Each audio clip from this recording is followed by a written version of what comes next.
Bapa, Putra dan Roh Kudus. Amin. Bapa di surga, kami mengucap syukur dan terima kasih bahwa kami Kau ingatkan untuk terbuka, membuka diri,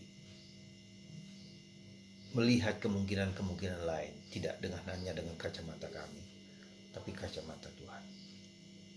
Terpujilah namamu kini dan sepanjang segala masa. Amin. Para saudara, hari ini Yesus mengecam orang Yahudi yang tidak peka dan tidak mau mendengarkan dan tidak mau terbuka. Ketika Yohanes Pemandi datang, yang tidak makan, yang tidak minum, yang berpuasa, hidup di padang gurun, makan dari makanan pemandu hutan, pakai baju bulu unta, dianggap sebagai orang gila. Ketika Yesus makan dan makan bersama orang Farisi, ahli Taurat, Yesus pemabuk, pemakan, meminum, dan seterusnya.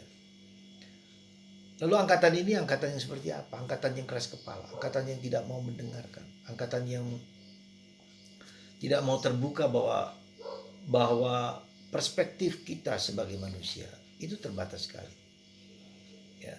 Egoisme kita melihat segala sesuatu dari kacamataku, tidak melihat dari kacamata orang lain, tidak melihat dari kacamata Tuhan, tidak melihat dari kacamata yang lebih tinggi, lebih besar. Dan itulah saudaraku terkasih, karena ada tarik-menarik antara keinginan dan pikiran sendiri dengan keinginan Tuhan. Ya. Maka kita belajar untuk membuka diri bahwa hidup itu bukan sesederhana yang kita lihat, bukan sekecil seperti pulau kecil, tapi sang luar dunia itu besar. Ya. Nah, itulah maka bagaimana kita supaya kita bisa melihat segala sesuatu dengan kacamata yang lebih besar, dengan kacamata orang lain, tapi juga dengan kacamata Tuhan. Jadi kenapa kita membaca kitab suci? Kenapa kita membaca buku-buku? Kenapa kita berdiskusi? Kenapa kita berdialog? Kenapa kita bersama-sama memikirkan itu? Karena itu lagi, problem kita itu lebih besar daripada yang kita pikirkan. Maka kalau kita saling tolong-menolong dalam arti perspektifnya berubah, apalagi kalau kita mendengarkan kehendak Tuhan yang tahu segala sesuatu, maka kita menjadi lebih bijak, bisa menyelesaikan banyak masalah. Dan bisa juga tahu bahwa kita manusia tidak bisa menyelamatkan diri kita sendiri. Dan itulah yang terjadi dalam bangsa Israel. Ya.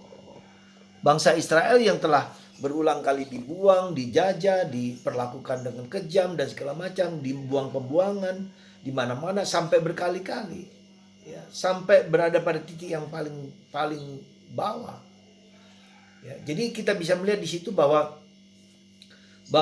betapa terbatasnya kita manusia, betapa ringkihnya kita manusia, dan betapa kita tak dapat menyelamatkan diri kita sendiri, bahkan dengan uang kita, bahkan dengan kekayaan kita, bahkan dengan kemampuan-kemampuan yang kita miliki.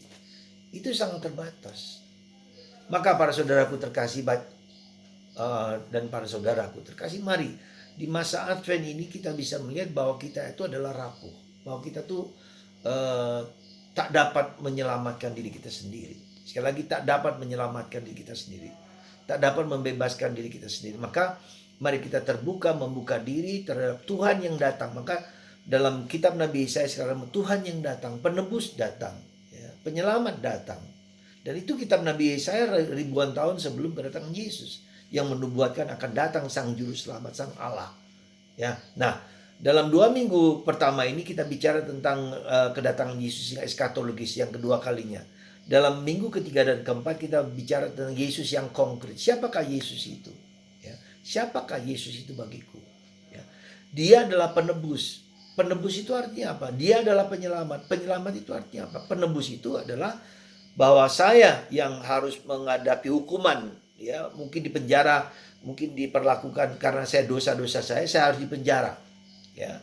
Maka penebus berarti Tuhan itu menebus, mengeluarkan kita dari penjara, ya, dengan membayar uang tebusan, yaitu darah dari Kristus, tubuh Kristus sendiri, Allah sendiri. Ya. Dia menjadi menebus dosa-dosa kita, kesalahan kita di mana kita dihukum. Nah, itulah. Jadi demikian juga dengan hidup kita. Maka apakah saya merasa ditebus oleh Allah? Apakah saya merasa diselamatkan oleh Allah? Nah, itu pertanyaan yang paling konkret. Kalau kita tidak merasa ditebus, tidak merasa diselamatkan, ya saya tidak akan dengan rindu, dengan dambaan yang dalam untuk mohon datang Kristus bagiku. Maka mari saudaraku, kita mohon di masa Advent ini, masa di mana kita sadar bahwa saya tak dapat, tak mampu menyelamatkan diri saya sendiri. Saya butuh Tuhan yang membebaskan saya, dan Tuhan telah menyelamatkan saya dengan darahnya, dengan korbannya, dengan hidupnya, ya, dengan merendahkan dirinya. Semoga pada Natal ini kita rindu sekali supaya Yesus sungguh-sungguh menyelamatkan, menebus diriku. Semoga Tuhan memberkati kita semua, menguatkan kita, dan memberikan rahmat berlimpah kepada kita. Tuhan memberkati Anda semua dan kita semua dalam nama Bapa, Putra, dan Roh Kudus. Amin. Roh Kudus. Amin.